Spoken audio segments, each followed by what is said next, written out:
දැන් අපි බලමු Minitab මුදුකාංගය මත පදනම් වෙලා කොහොමද dummy regression එකක් run කරන්නේ. Regression analysis එකක් නැත්නම් regression model එකක් develop කරන්නේ කොහොමද? dummy variables එක්ක Minitab මුදුකාංගය. මම ඉස්සෙල්ලා Minitab open කරගන්නවා මගේ machine එකේ. මම මේ විශ්ලේෂණය සඳහා යොදා ගන්නවා sample data ටිකක්. මේ variables කිහිපෙ මේක තියෙන්නේ විශ්වවිද්‍යාල ආචාර්යවරුන්ගේ job satisfaction එකට බලපාන සාධක හඳුනා ගන්න කරන ලද අධ්‍යයනයක variables කිහිපයක් data point කිහිපයකට අදාළව JST තියෙන job satisfaction level එක තියෙනවා index value එකක් work life balance එකේ index value එකක් තියෙනවා ඒ වගේම categorical variables තුනක් තියෙනවා ඉස්සෙල්ලා මේ variables ටික මෙහෙම default ගන්නවා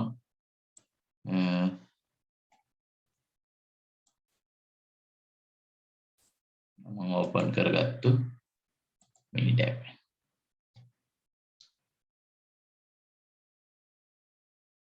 දැන් කෙනෙක්ට කටලක් වෙන්න පුළුවන් කොහොමද දැන් මේකේ තියෙනවා text variable විදියට තමයි මෙයාලව read කරගෙන තියෙන්නේ. මෙයාලව regression එකට ගන්න පුළුවන්. Minitab වල මේ අලුත් version එකේ Minitab මෙතන 20 තියෙන්නේ. අලුත් versions වල දීලා තියෙනවා stat ගිහිල්ලා අපි regression modeling වලට ගියාට පස්සේ regression වල regression model එකට ගියාට පස්සේ සාමාන්‍යයෙන් linear model එකක් develop කරන්න පුළුවන්. මේ link එකේ යනවා. මේකේ දැන් අපිට දෙනවා default පෙන්නන්නේ මේ quantitative variables විතරයි මේ. සාමාන්‍ය මේ window එක. ඇයි මේක select වෙලා තියෙන නිසා. response variable එක අපි ඉස්සෙල්ලා දෙනවා JST continuous predictive variables තියෙන continuous predictive variables දෙන්න. categorical predictive variables තියෙන categorical predictive variables දෙන්න. අන්න මේ dummy variable එකක් විදියට යා create කරගන්නවා අපි මෙතන categorical variable එකක් දුන්නා. ඉස්සෙල්ලම මේ විදියටම data ටික variables දීලා model එක run කරනවා. ඊට පස්සේ අපි dummy හදාගෙන ඒ dummy හදාගත්තට පස්සේ ඒ ඔස්සේ model එක run කරලා බලමු දෙකෙන්ම එකම answer එක එනවද කියලා. වෙන categorical predictors තැන මම මෙන්න මේ categorical variables ටික දෙනවා. gender එකයි marital status එකයි designation එක. මම මෙතන continuous predict එක දැම්මේ නෑ දැන්. හරි. ඊට පස්සේ මෙතනදී මේ categorical predictors දෙනකොටම අනිවාර්යයෙන්ම මේ වගේ එක එක categories තියෙනවනේ. මේ categories වල reference category එක දෙන්න. ඒක මේ software ඉල්ලනවා. එහෙනම් මේක reference category එක කොහෙන්ද දෙන්නේ? මෙන්න මෙතන තියෙන coding කියලා එකක්. මේ coding කියන එක ටික් කරාට පස්සේ මෙන්න මෙතන තියෙනවා categorical predictive variable එක මොකක්ද? reference level එක මොකක්ද? gender එකේ මම දෙනවා male කියන එක reference. marital status එකේ unmarried කියන එක reference category. ඒක වෙනස් කරන්න පුළුවන්. designation එකේ lecturer කියන එක එහෙමම තියෙනවා. references level වෙනස්. okay. ඊට පස්සේ okay කරලා model එක ගන්න පුළුවන්. එන්න model එක.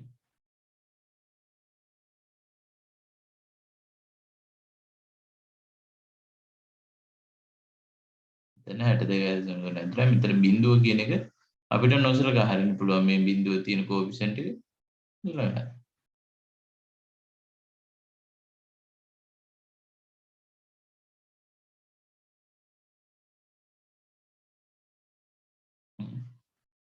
අපි ඔන්න මේක මම කොපි කරගන්නවා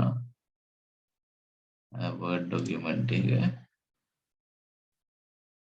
මේ විදිහට එනවා මොඩල් එක එනවා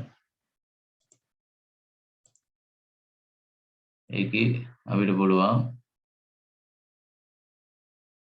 මොඩල් එක ගන්න ලියන්න මෙතන මේ gender 0 කියන එක අවශ්‍ය නැහැ යාළුවා මෙතන marital status එකේ 0 කියන එක අවශ්‍ය නැහැ designation එකේ lecturer කියන එක අවශ්‍ය නැහැ ඒක මොඩල් එකේ එහෙනම්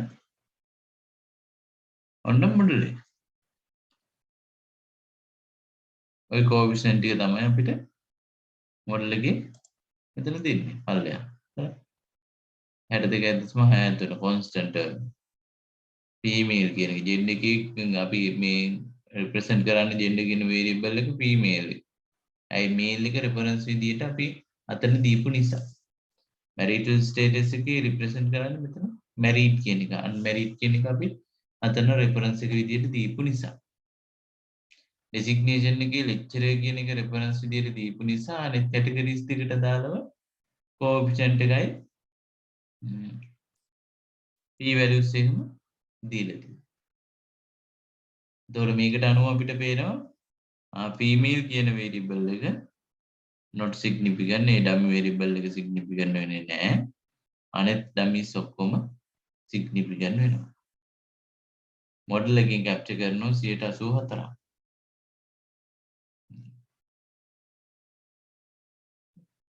දැන් මම මොකද කරන්නේ මේකට අර continuous predict එකත් add කරනවා. continuous variables set කරන්න පුළුවන්. ඒ වගේම okay කරනවා. එතකොට ටිකක් ඔයාලට දෙන්න පුළුවන් equations ගොඩාක් ඇවිල්ලා නේ කියලා. ඇයි මේ continuous variable එකක් ආපු නිසා තමයි මෙතන equations කිහිපයක් මෙතන generate කරලා දීලා තියෙන්නේ. මෙතන තියෙන්නේ ඒ categories වලට වෙන වෙනම equations දීලා දෙනවා. female married lecturers ලට අදාළ model එක. work life balance එකේ coefficient මේ value එක add කර ගමන් ඔයාලට value එක ගන්න පුළුවන් JST වල average value. female married professors ලට අදාළ model එක. මේ continuous variable එක add කරන නිසා තමයි අපිට models කීපයක් එන්නේ. මොකද මෙතන directly ගන්න බෑනේ. මොකද work life balance එකේ value එක ආදේශ කරාට පස්සේ තමයි මේ value ගන්න. 0 නෙමෙයි. ඒ නිසා එයා quantitative variable එක continuous type එකේ තියෙන. ඒක නිසා ඒ අර එක් categories වලට අදාළව categories වලට අදාළව models create කරනවා. වෙන coefficients ටික අර coefficients එකම තමයි පොඩි වෙනසක් වෙලා තියෙනවා අර continuous variable එක add වුණාට පස්සේ female කියන එක significant නෑ තවදුරටත් work life balance එක significant නෑනේ 5% level එක ගත්තොත් significant නෑ RSK පොඩ්ඩක් increase කරලා තියෙනවා 87ක් හැබැයි 84යි ගානක් තිබුණේ කලින් එකේ මොකද මෙයා insignificant නිසා තමයි work life balance එකකින් වෙන effect එක insignificant නිසා තමයි මේක RSK ලොකුවට increase වෙලා නැහැ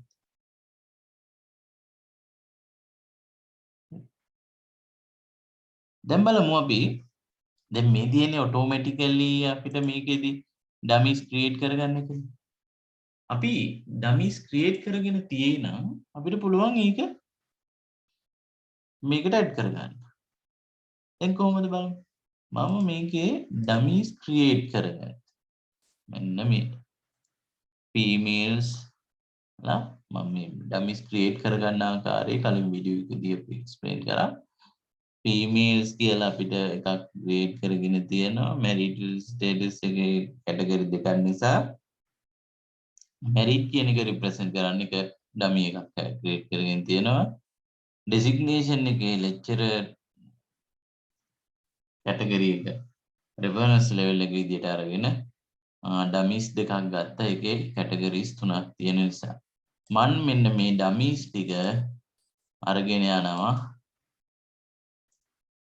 ඩමි වේරියබල්ස් ටිකත් අපේ ඩේටා. දැන් මම මොඩල් එකක් ගන්නවා මෙන්න මේ කැටගරිකල් ප්‍රෙඩික්ටර්ස් ටික නැතුව දැන් අපිට මෙතන කන්ටිනියස් ප්‍රෙඩික්ටර් විදියට අර වේරියබල්ස් ටිකක් පෙන්වනවා. ඇයි? මේක නියුමරික් ටයිප් එකේ දැන් තියෙන්නේ. එහෙනම් දැන් මම දෙනවා මේ වේරියබල්ස් ටික නියුමරික් ටයිප් එකට. මෙන්න මොඩල් එක බලන්න. අර මොඩල් එකම තමයි ලැබෙන්නේ. කලින් මොඩල් එකම තමයි. කලින් මොඩල් එකේ තියෙන්නේ අතන මේ බලන්න මේකෙත්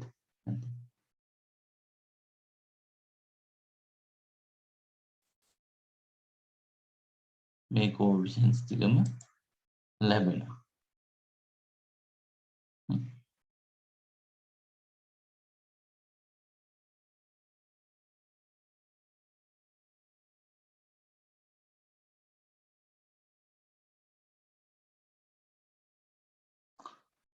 හරි.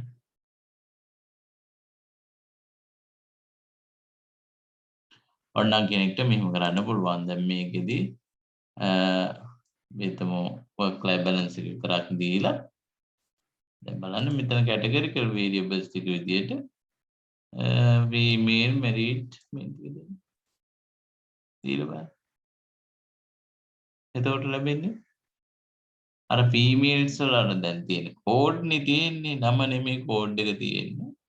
එයා automatically 0 එක ගන්නව reference category එක විදියට. 0 level එක අපි represent කරන 0 එක reference එක විදියට ගන්නවා. බලන්න. මම ගත්තොත් මෙතන කෝඩින් එකට ගිය ගමන් මෙන්න reference level එක විදියට 0 ගන්න.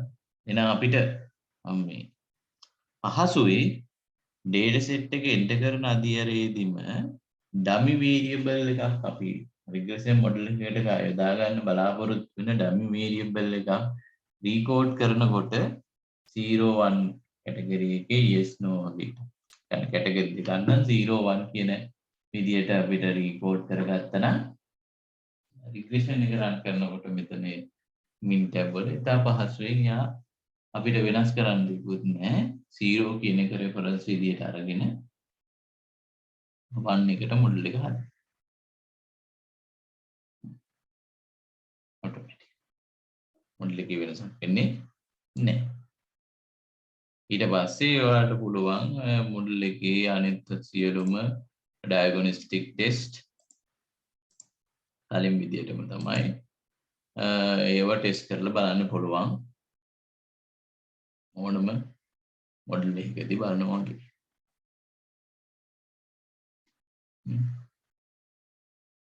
මේ plots එහෙම explain කරන්න පුළුවන්. ඒ diagnostic test එකේ තෙන්දි මොඩල් එක valid කියන දේ ටෙස්ට් කරන්න යනකොට ඒවා assess කිරීම කරනවා. නම් මම පැහැදිලි කරේ මේකෙදී කොහොමද dummy regression එකක් කරන්න කියන්නේ. dummy variables තියෙද්දි කොහොමද regression model එකක් develop කරන්නේ Minitab මුද්‍රාංකය මත. එකට direction එකක් තියෙනවා තමයි මේකෙදී.